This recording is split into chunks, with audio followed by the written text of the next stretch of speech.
Been having a wee look at Noah and the ark, and last week we sort of parked ourselves at the date that the ark rested on Mount Ararat, and we discovered this to be a prophecy relating to the new beginning in Christ, and it rested the very day of the resurrection of Christ. And so we took some time to focus last week on God's appointed times, or the feasts that we tend to term as Jewish feasts, but it's evident from Scripture that these are actually given to mankind and not just to the Jews only. And of these 7 feasts or appointed times, we can actually see the first 4 have already been fulfilled in Jesus Christ, as Jesus was crucified on Passover, buried on the Feast of Unleavened Bread, resurrected on the Feast of First Fruits, and he sent his Holy Spirit on the feast on the Pentecost. So that was where we finished off, having sort of dug into the Nephilim and the transhumanism and CERN and all of the different things and prophecies associated with that. So we're now at verse 5 of chapter 8 of Genesis. And the waters decreased continually until the 10th month. In the 10th month, on the first day of the month, were the tops of the mountains seen. And it came to pass at the end of 40 days that Noah opened the windows of the ark which he had made, and sent forth a raven, which went forth to and fro until the waters were dried up from off the earth. The raven is an unclean bird, and I haven't worked out why the raven was sent out on this time. So if anybody has any insights onto it, that would be interesting. Verse 8, also he sent forth a dove from him to see if the waters were abated from off the face of the ground, but the dove found no rest for the sole of her feet, and returned unto the ark. For the waters were on the face of the whole earth. And then he put forth his hand, and took her, and pulled her into the ark. And he stayed yet another 7 days.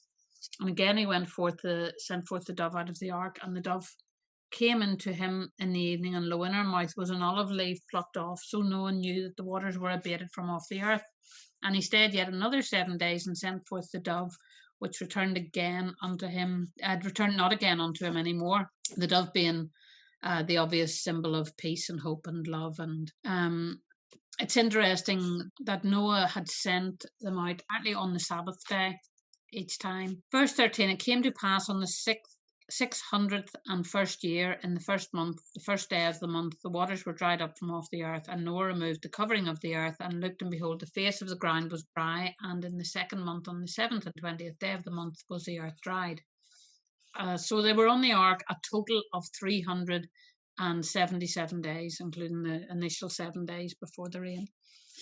And the 360-day year applies at this time. Verse 15, and God spoke to Noah, saying, go forth of the ark, thou and thy wife, and thy sons wives with thee, and bring forth with thee every living thing that is with thee, of all flesh, both of fowl and of cattle, and of every creeping thing that creepeth upon the earth, that they may breed abundantly on the earth, and be fruitful and multiply on the earth. And Noah went forth, and his sons and his sons' wives with them. And the waters prevailed, and were increased greatly upon the earth, and the ark went upon the face of the waters. And the waters prevailed exceedingly upon the earth, and all the high hills that were under the whole heaven were covered. 15 cubits upward did the waters prevail, and the mountains were covered, and all flesh died that moved upon the mountains, both the fowl, and of the cattle, and of the beast, and of every creeping thing that creepeth upon the earth, and every man. All in whose nostrils was the breath of life, of all that was in the dry land died, and every living substance was destroyed, which was upon the face of the ground, both man and cattle, and creeping thing, and the fowl of the heaven, and they were destroyed from the earth. And Noah only remained alive, and they that were with him in the ark. And the waters prevailed upon the earth 150 days. So this event, according to geologists that have studied this out, changed the atmosphere of the earth, the amount of ocean coverage, the atmospheric pressure, and the universal climate that was apparently originally uniform, and it introduced a new order of life. one of the big changes that the antediluvian period had brought in was the life expectancy was drastically cut from before and after the flood, and it was possibly the result of the removal of the thermal blanket or the canopy that many believe that there had been. And we looked at that last week, that the waters came up from within the earth and came down as well.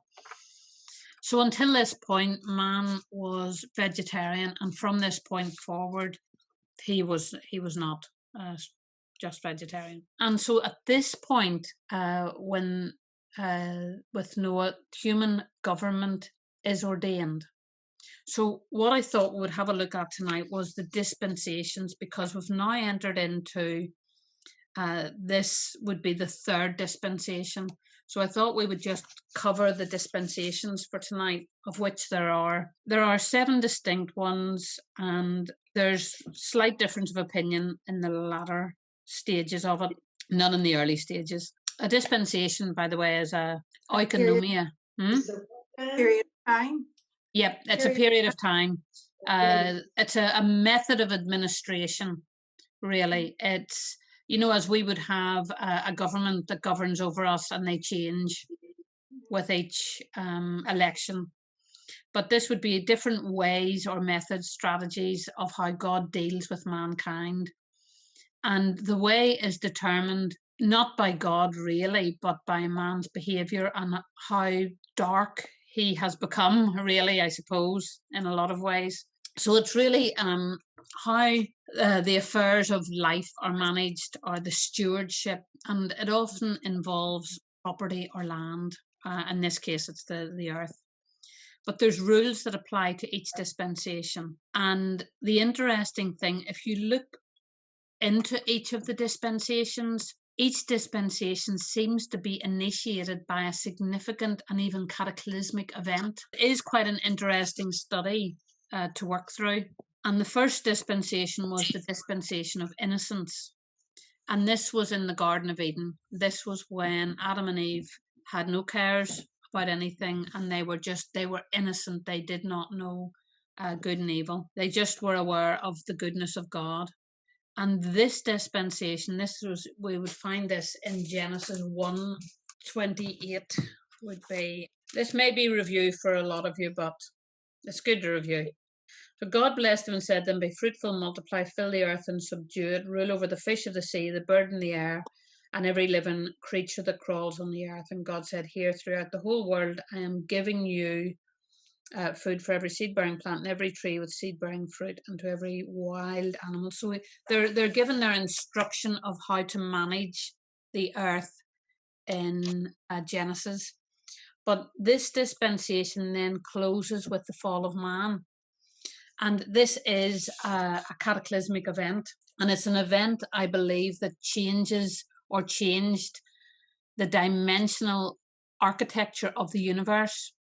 I believe that, and we've looked at the different PowerPoints that I did in the earlier part of Genesis, where we've closed off the certain access to certain dimensions. And at this stage also, I believe that's when the second law of thermodynamics was introduced, whereby everything gravitates toward decline and decay. And this was due to the disconnection between mankind and God, and also between the earth and the other dimensions, because Adam and Eve were given rulership over the earth, and although they handed it over, once they did that, everything became disconnected from God and every human being born under Adam and Eve, which is every human being. And this then introduced the dispensation whereby man would be guided by his own conscience. So this would be the dispensation of conscience. And we look in chapter 3 and verse 7. And then the eyes of them both were opened, and they realized that they were naked. So they sewed fig leaves together to make themselves loincloths.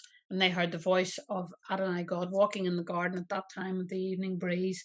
So the man and his wife hid themselves from the presence of Adonai God among the trees in the garden. And God called unto them and said, where are you? And he answered, I heard your voice in the garden, and I was afraid because I was naked. So here is where the introduction of where they realize that they're operating from the conscience that they have, the recognition that there was something went seriously wrong. So this age then closed with the flood, and the flood again changed the architecture of the earth, eradicating the hybrid races that had come about with contaminated DNA and significantly impacting the life expectancy of man, which is another indication of further decline.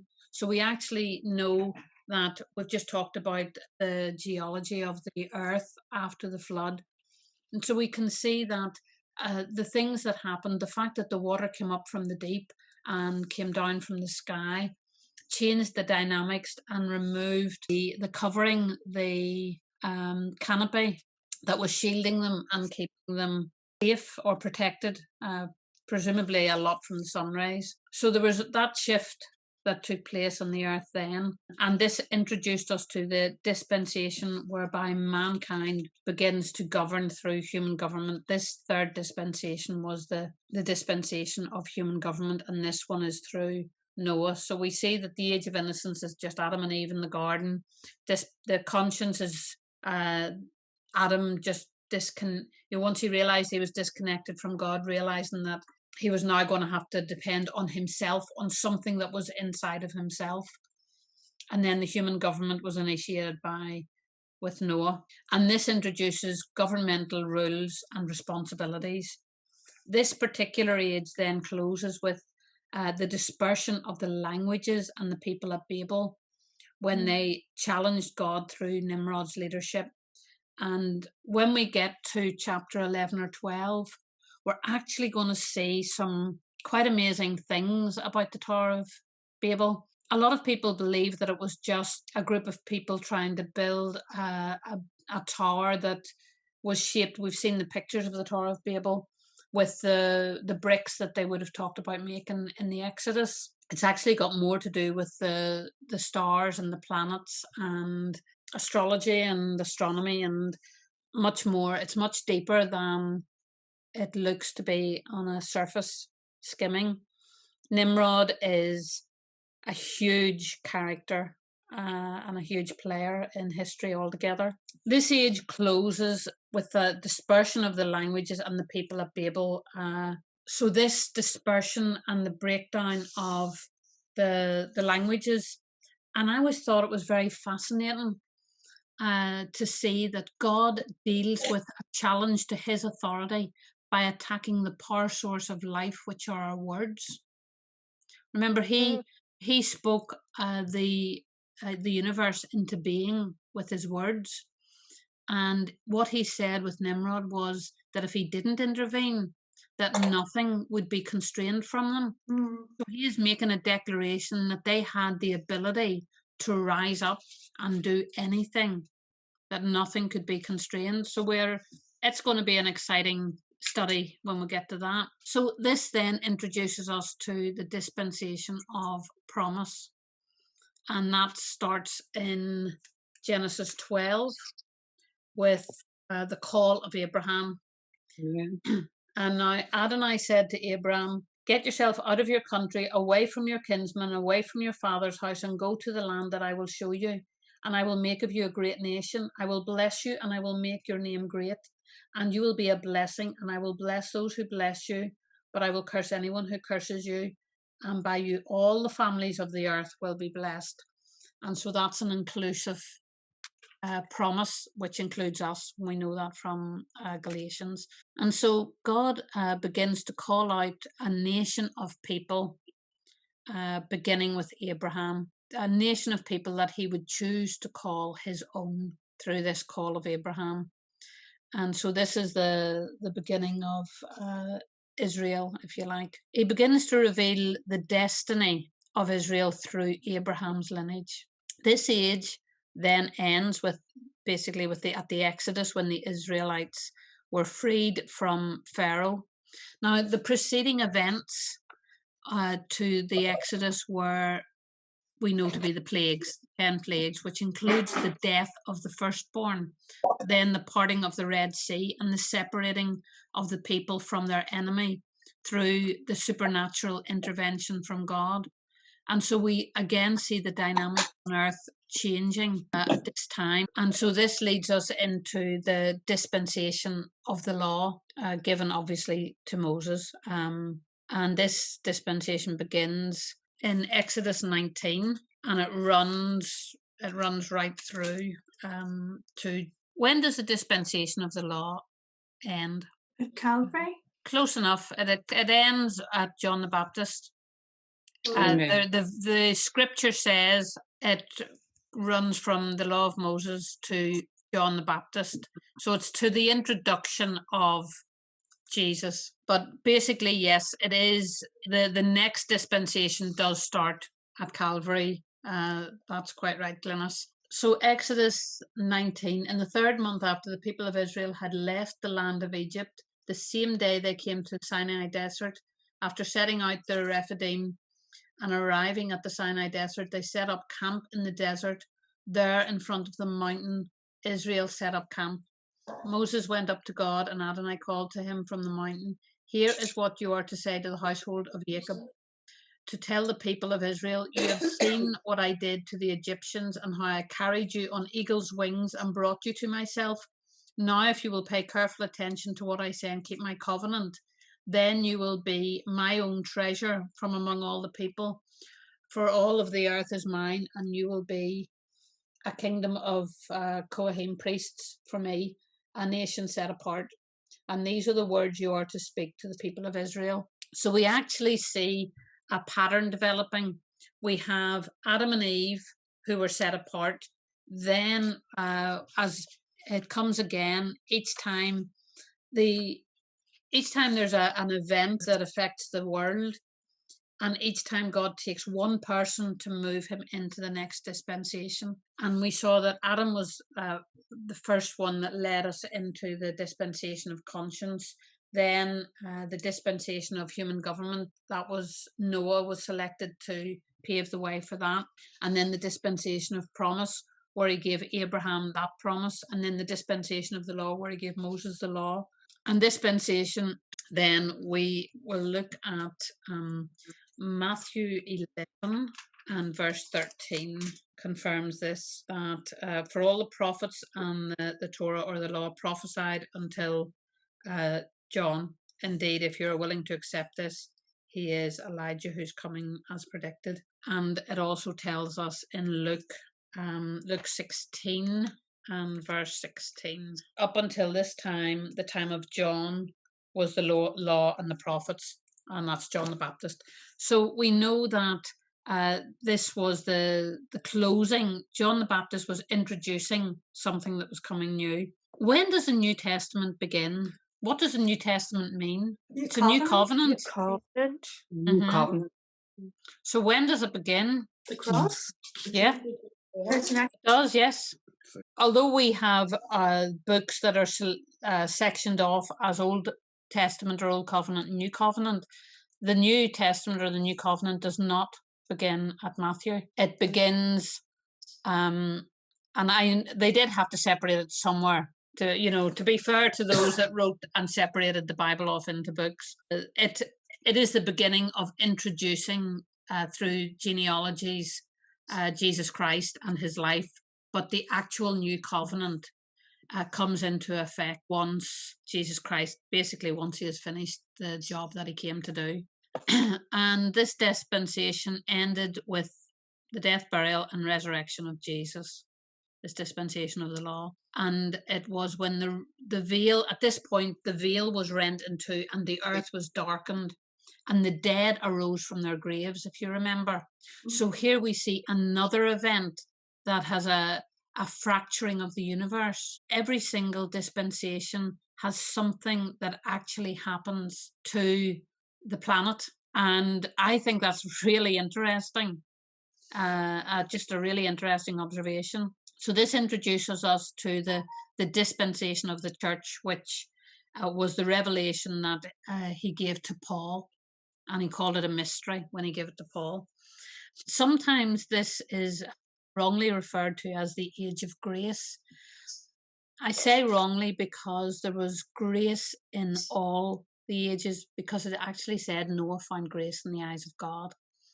So we know that there was grace at every dispensation. The church age is known as the age of grace, but it's really a manifestation of his grace rather than it's like the fullness of that aspect of his character rather than it being an age or a period. So it's just looking at, I mean, Jesus was the fulfillment of the grace of God on earth. So the church was birthed as the final blow was given on the cross at the piercing of Jesus' side. The fulfillment of it was at Pentecost. So it was birthed with the spear being placed into his side. Up to this point, we can give dates and times for the events because they've already happened. After this, there has to be some form of speculation, if you like, because there are different views on what's going to happen at the end of the church age. It is believed by most that the end of the church age will end with the rapture of the church. And this will most definitely have interdimensional changes because it's not possible for it not to have. And will introduce the millennial kingdom with a 7-year interlude, which is prophesied in Daniel chapter 9 regarding Daniel's 70th week prophecy. If you're not familiar with that prophecy, it's a brilliant and a fascinating study, and I think Chuck Misler does the best job at explaining it that I've heard. In Daniel chapter 9, 70 weeks are prophesied over the nation Israel. 69 weeks brings us to the cross. It's the prophecy that the angel Gabriel gave to Daniel, and it has been calculated by a mathematician, allowing for I think it was Sir Robert Anderson possibly did it, or there was somebody else as well. I've seen the calculations done, and it allows for the alterations of the calendar that they used in that day and leap years and everything, all things considered, and the year zero when you have BC and AD, which go in the reverse direction. So allowing for all of those, the triumphal entry of Jesus Christ happens on the exact day that it was prophesied by Gabriel, on the exact day, which would be pretty hard to prophesy with all of those calculations in mind. But that was at 69 weeks, right? So it tells you in Daniel that after 69 weeks, that the Messiah will be cut off. So he will be cut off at the end of the 69 weeks. And then you have an interlude that is spoken of within that chapter. It's all in Daniel, and it's quite interesting to read. And so then it tells us in the New Testament that interlude refers to the church being brought into play. That leaves a single week. So those 69 weeks are weeks of years. It tells us that in Daniel as well. So they're weeks of years. So that means that there's the 70th week is a 7-year period, and that is still meant for the Jews. That's the Israel's 70th week. So it's 7 years, and it's the 70th week, and they haven't had that 70th week yet. And it is fairly well accepted by those who accept the end times in accordance with the prophecy of Gabriel, that those 7 years, 3.5 will be a false peace, and 3.5 to be the tribulation. And these are the days that they're totally and completely for Israel and have nothing to do with the church, which is why the church is removed. In the time that the church is removed is the marriage supper of the Lamb. And then at the end of the 7 years, the church returns with Jesus Christ, where the millennial kingdom is set up. Now, on earth, what is happening at that time, if this prophecy is correct, and there are different views on the dispensation. Some people have separated Some scholars have separated the 7-year tribulation and listed it separately as a dispensation, or they have lumped in the law and promise together. So there's two different ways of actually looking at these dispensations. This particular one, the timing of it would take us into where the church or the people that have made Jesus Christ the Lord of their life during this particular dispensation will return with Jesus Christ. Those that have been on the earth will go through the 7-year tribulation, at the end of which there should be the sheep and goat judgment that's spoken of in Matthew, and that's a judgment of the nations. I don't know how that's really going to work out, because their salvation, if you like, is based on how they treated Israel during that time. During that period on earth, that 7 years, which has obviously got the war in it. And we know that the earth has remained in the whatever state after, if the rapture has taken place. There's like surges, there's power surges that would be affected. People have worked out the kind of power surge, and that would mean what they expected to happen in the year 2000 would actually happen, and everything would shut down.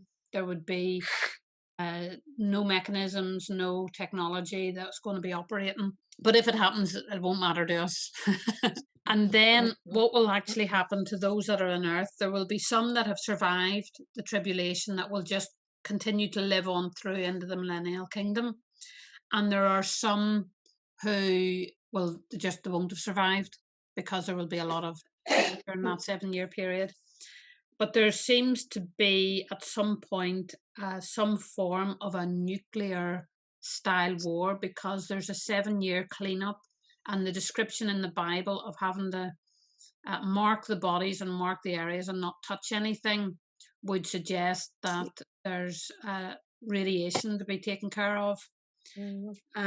But again, all of that is ahead, and to some degree, I believe there's quite a lot of evidence in Daniel that supports that view. I think the fact that there is the 70 weeks, I can't find any other way in any of the other end time doctrines that gives an allowance for Daniel 70 weeks. For the most part, those that I've heard teaching on the different doctrines, they simply just ignore that, which I don't think you can do. I don't think you can ignore it. So yep, that would take us into the millennial kingdom. So whatever the end time view that anybody holds, we will move from where we are now into the millennial kingdom. This is the 7th 1,000-year period, which is really interesting, because up until now, what we've taken up is 6,000 years. This follows the pattern in scripture of the Sabbath rest from the creation account right the way through to Revelation. My goodness. And if you look at the millennial kingdom, it's very, very interesting to note that during the Sabbath rest, Satan is bound. He's not allowed to do anything. He's not given freedom, so there is a complete rest. And we know that the Sabbath was very important in the Old Testament. That's an interesting aspect of it. And this age is a 1,000-year reign on earth by Jesus Christ.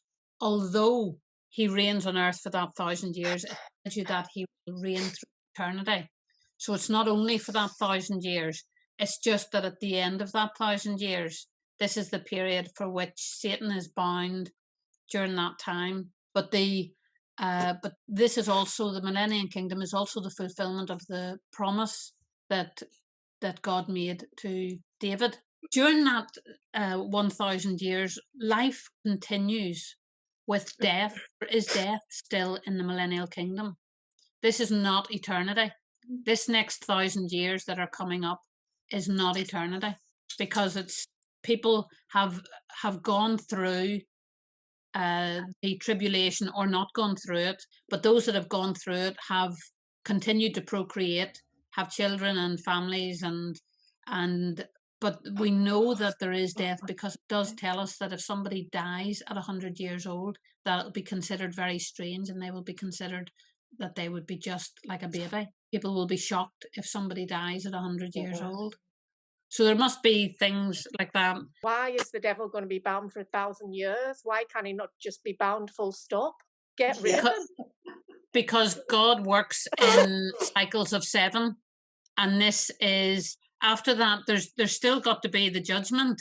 Yes. Still have the judgment of all men, and that does not happen during this time. There, people in the millennial kingdom still have the freedom. It'll just be like it is now, in that sense, that people will still have the freedom to choose Christ or not to choose Christ. And it tells us that there are people in the millennial kingdom time. I mean, this is a time frame. It's the same whenever you look through these dispensations, other than the dispensation of innocence, which is slightly different because I believe that, I mean, they were in a garden that can't be located now the same way, but we can locate everything else. We can look at Adam and our conscience. We can locate your conscience, if you like. You can locate, what happened through history with Noah's flood. You can look at the history of Abraham and what happened then, of Moses and of the church. This is just a flow, and this is just the millennial kingdom. And as I say, whatever your view about what happens next is, the millennial kingdom is just the next 1,000 years that's going to take place. So if we're going to live in this millennium kingdom and people are going to have free will because they've obviously, had children, so they are going to be given free choice, and there is going to be people who are going to choose, obviously, not to follow Christ. Yep.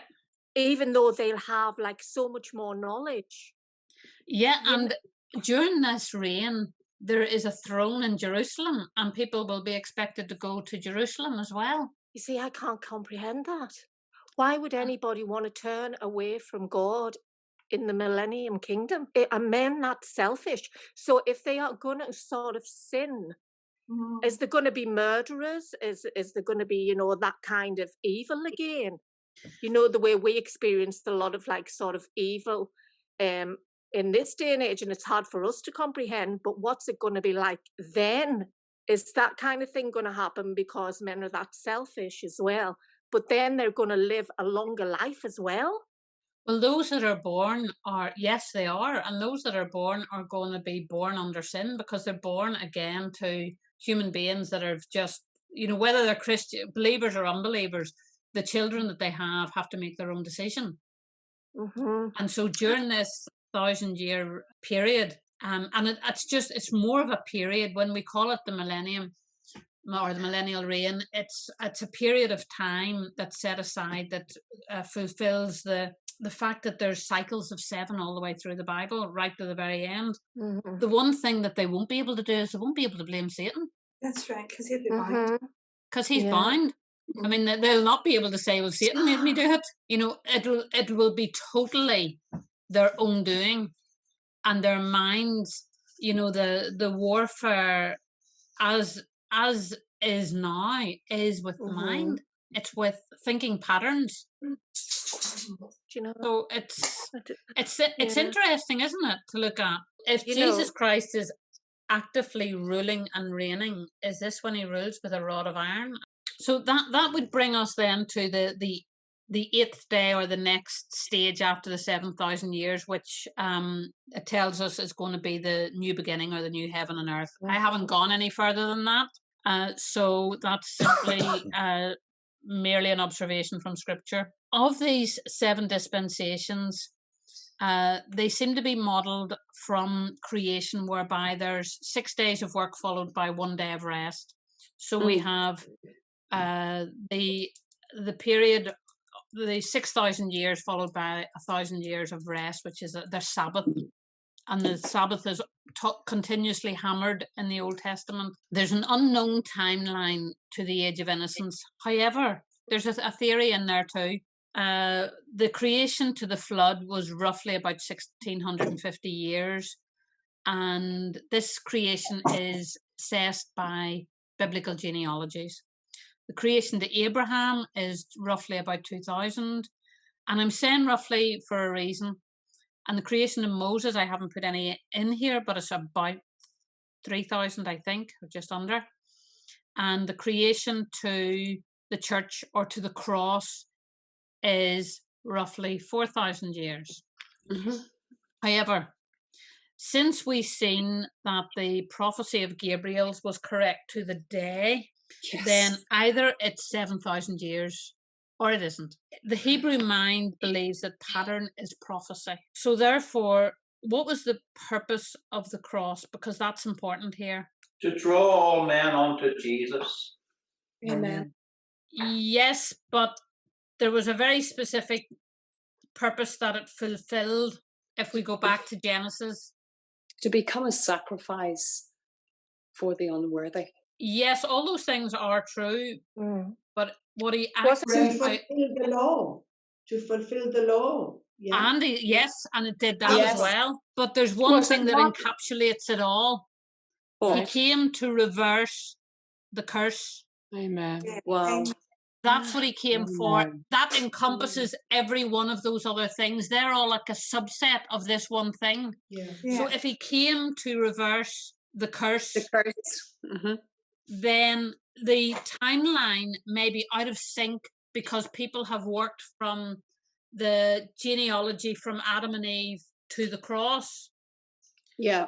But if you work from the cross back, because all of these times have been provably wrong because of the fact that we've passed that stage, okay? Because we're now in 2020.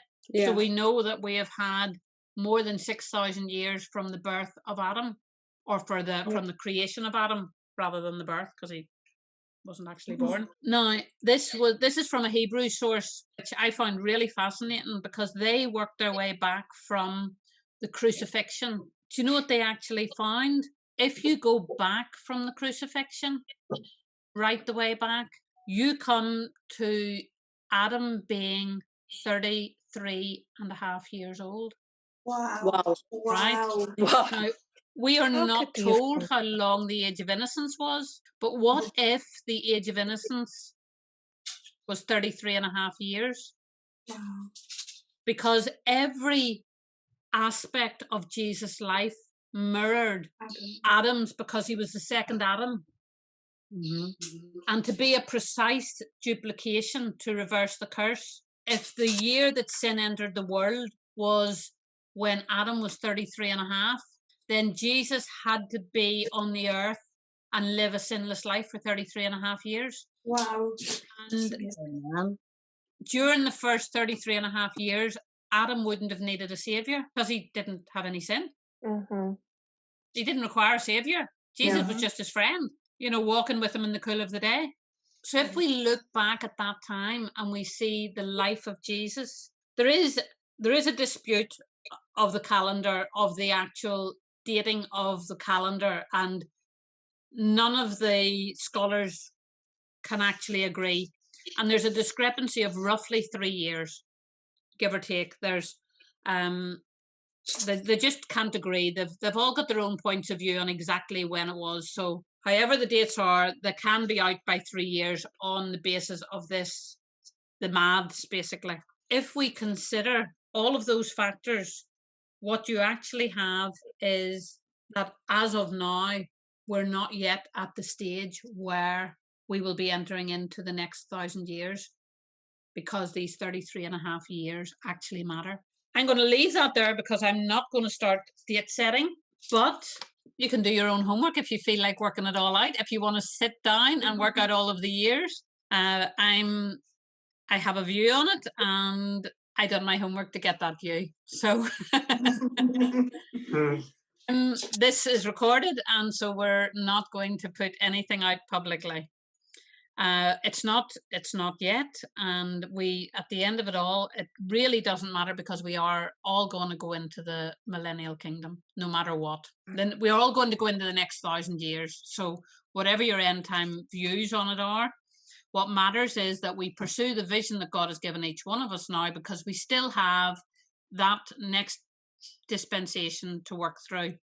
And there's going to be a lot of unsaved people in it that need reached with the gospel. There's different rules with them. We come back and we rule and reign. Yes. So we be ruling and reigning in the millennium kingdom. I believe so, yes. So what would be our what would we be doing really, basically? Have you any idea?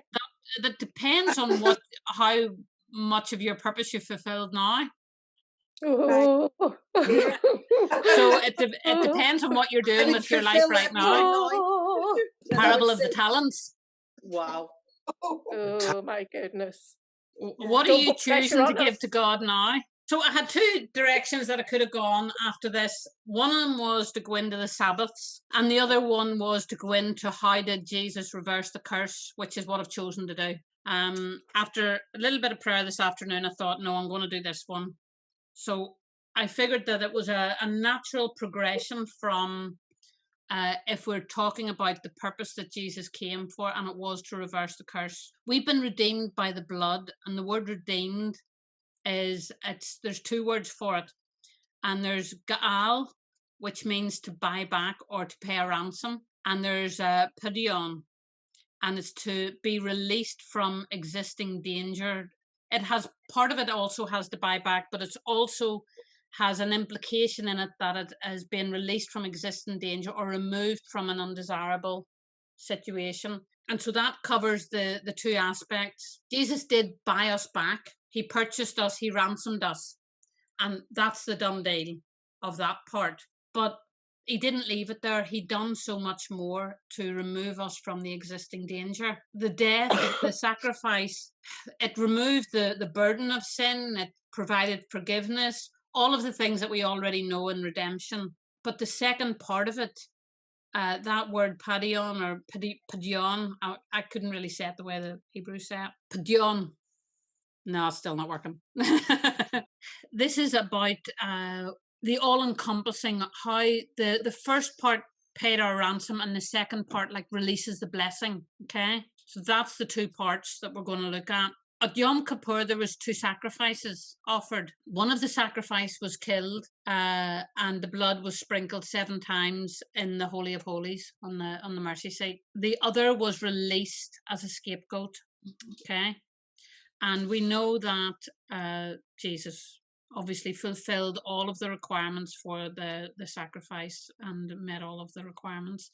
Leviticus 17 verse 11 says, "For the life of the flesh is in the blood, and I have given it to you upon the altar to make an atonement for your souls. For it is the blood that makes atonement for your souls," or for the souls. The blood, there's so many songs about the blood of Jesus. There's the people plead the blood. They do a lot of things. Do they actually know what they're pleading, what they're doing, or how to apply it correctly? Because there's different aspects. There was a payment at every station of the cross, if you like. And so we're going to look at the 7 areas that Jesus shed his blood, because when you read through Leviticus with a different mindset, rather than boring, are we going to keep repeating ourselves here?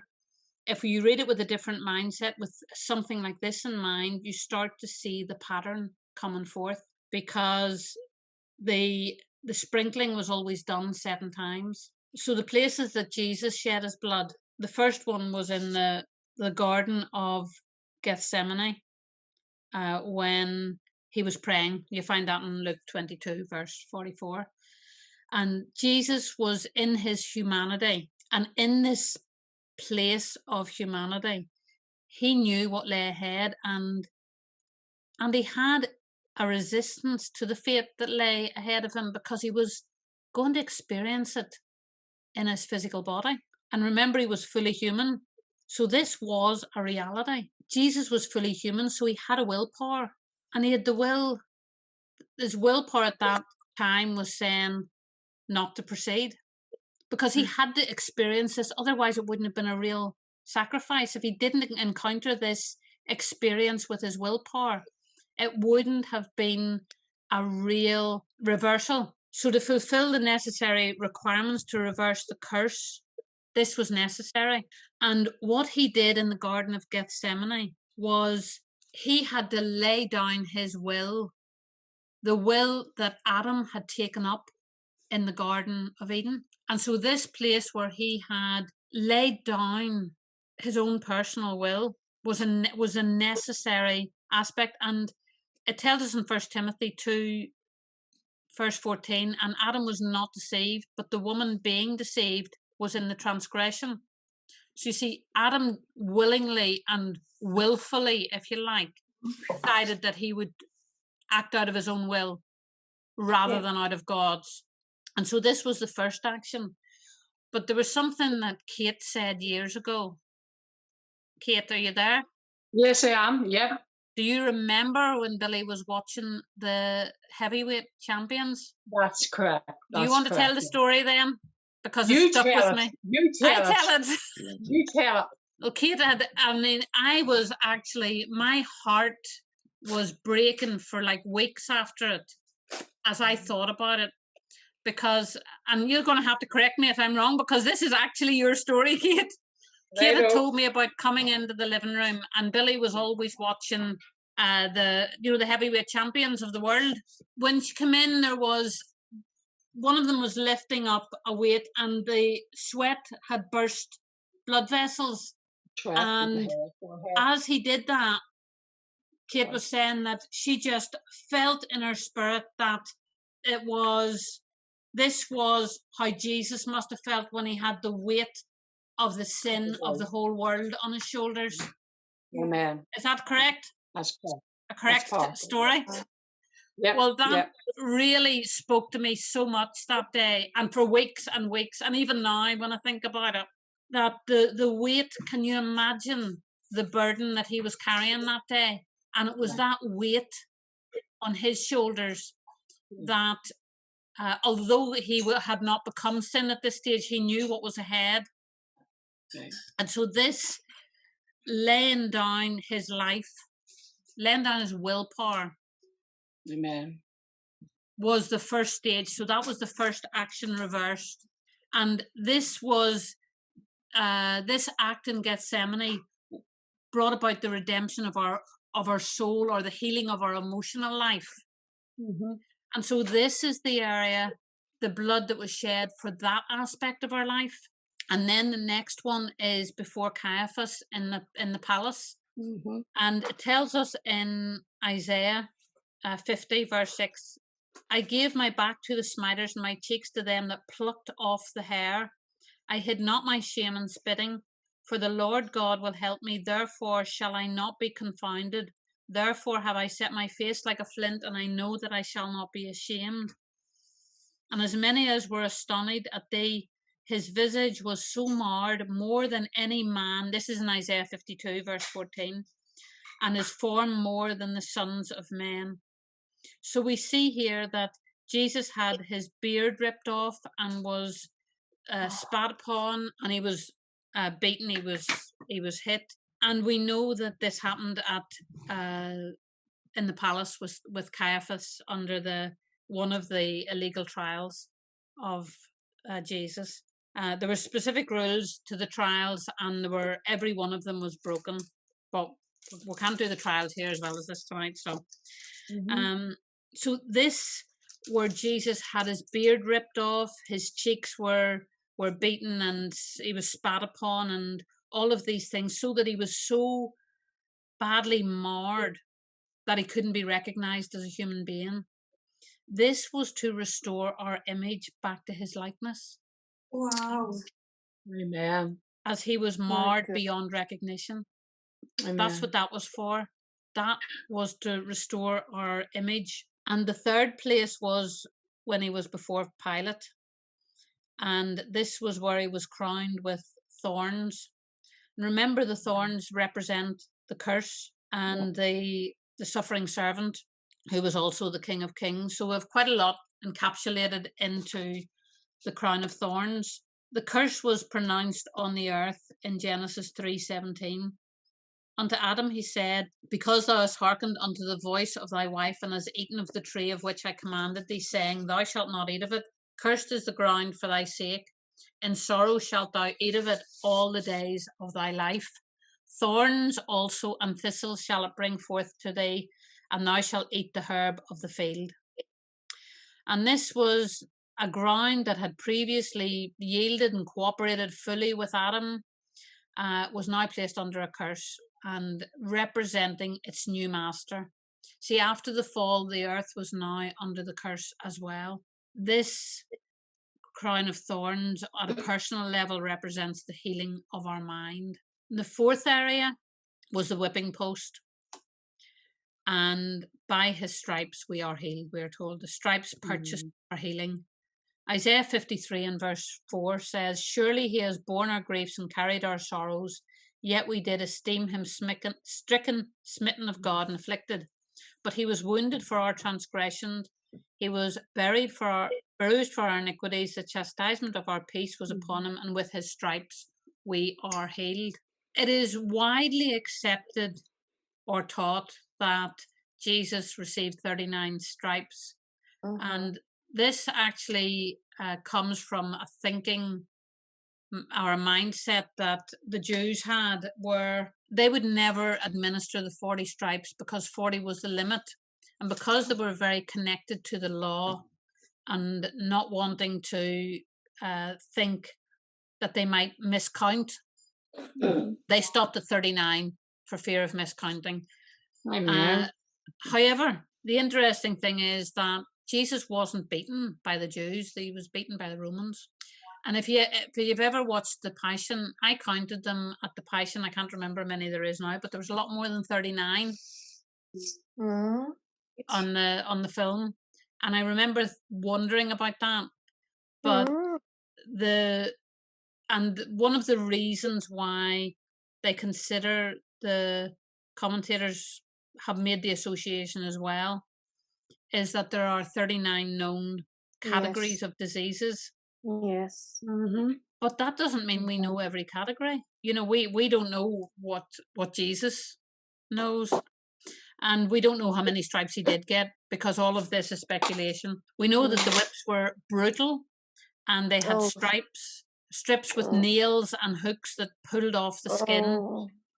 And there are some commentators that actually believe that after the stripes were given, that Jesus' organs were actually hanging out of his back when he was carrying the cross. I see that. It's awful. It's terrible. Even thinking about it, even when you watch that film, I went to the pictures and I seen that film, and I have never been in the pictures before where nobody moved for about 15 minutes after the film ended. Nobody. Absolutely everybody just sat in their chairs. I know. Thing is, you know, it was so brutal, and that sort of brings it to life, that, you know, that film. I remember watching that myself, and I couldn't watch it, Diane. I just couldn't watch it. And just even the noise of it, you know, hearing the noise of that whip. And I think it was the look on his mum's face as well. Do you know the way it kept going to her face? The sorrow and the pain and the just, it was just overwhelming. The brutality. Yeah. Oh, awful. So we know, and we are all familiar with the fact that the stripes redeemed our health. A heavy price. Yeah. But all the more reason for to dig in and get our healing. Since he paid so much for it. Yep. The fifth place was obviously at Calvary, where his hands were nailed to the cross. And the ritual hand washing in the Jewish circles was to cleanse their work or their livelihood. It was all about the work of the hands. And this redeemed our work. The nails in the hands redeemed the work of our hands, so that he could bless the work of our hands again. And the sixth one was obviously the nails in his feet. And when Jesus washed the disciples' feet, he said this was all that was required, and this was what redeems the walk. This redeemed our walk through life. The seventh place was the piercing of his side, when the blood and the water came out, when his side was pierced. And this represents the birth of the church, and replicated the birth of Eve. So it's the bride that is taken from the side of the first Adam and the second Adam. Wow. Amen. Beautiful, isn't it? Mm. Wow. And this redeemed our birth. This brought about the new birth. This redeemed our birth. So our birth, we were born in sin, and this redeemed it so that we could be born again in righteousness. When you look at the chronology and of what happened, it's really spectacular. We know in Galatians 3, it says, Christ has redeemed us from the curse of the law, being made a curse for us, for it is written, cursed is everyone that hangeth on a tree.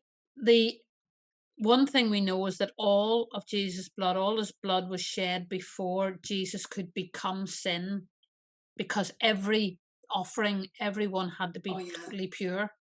Pure. So all of that had to happen before he became sin. Yeah. And then the blood was taken to heaven and offered on the mercy seat. I'm not really quite sure how that was done, considering it was everywhere. Yeah. I mean, his blood was shed right throughout the whole of Jerusalem, basically. But just as God gathers all of our tears, God the Father gathered all of his Son's blood. Yes. Yeah, I believe that was another job that the Holy Spirit had to do. Yes, so do I. So do, because he's his servant on earth. Amen. So, any thoughts on any of that this evening? What a mighty Saviour. Yes. What a mighty, Amen to mighty that. Saviour. If we start to break down how Jesus shed the blood, Yeah. we can realize that every single aspect of our life is covered. Yeah. True. That there isn't any part of it that isn't covered. And that should give us a great deal of confidence, Yeah. because sometimes we focus and we're quite inward focusing. Yeah. We focus on ourselves, on our family, on our circumstances, on our situation. But when you look at that, he thought of everything. Why do we worry? No matter what we look at, every one of us has a purpose from God. That's right. Every single one of us. And he knows what time it is now on the eternal calendar. We might not, but he knows, and he knows what he's told us to do. And I know that there's some people in the past, they've done some really ridiculous things, like sold everything because they thought the rapture was coming, or you know, all of these things that don't even make any sense. Because if you're actually hearing God, he's simply going to keep you on the path that he wanted you to be on in the first place. Because wherever he's taken you to, it is going to continue into the next phase, into the next era of time. Because while this 7,000 years is a period of time before we enter eternity, so no matter whether whoever has worked out their eschatology correctly, it still amounts to 7,000 years, whatever way you dress it up. So we have 7,000 years on the earth as it is now, in essence. There have been changes. There was changes with Adam and Eve, with Noah, with Abraham, with Babel. There have been these changes. There was changes at the cross to the earth, but it was still a continuation on the earth. There was just, I mean, people got up out of their graves and walked around, but that was an event that took place at the book of Acts. Then it progressed on. So we have this next part of what we're doing. We have a job to do in it. So whatever he's called you to do right now, you're bringing it with you into the next phase, into the next dispensation, into the next administration. It's only an administrative change. And the really good thing for us is that Satan is going to be locked up, at least for 1,000 years.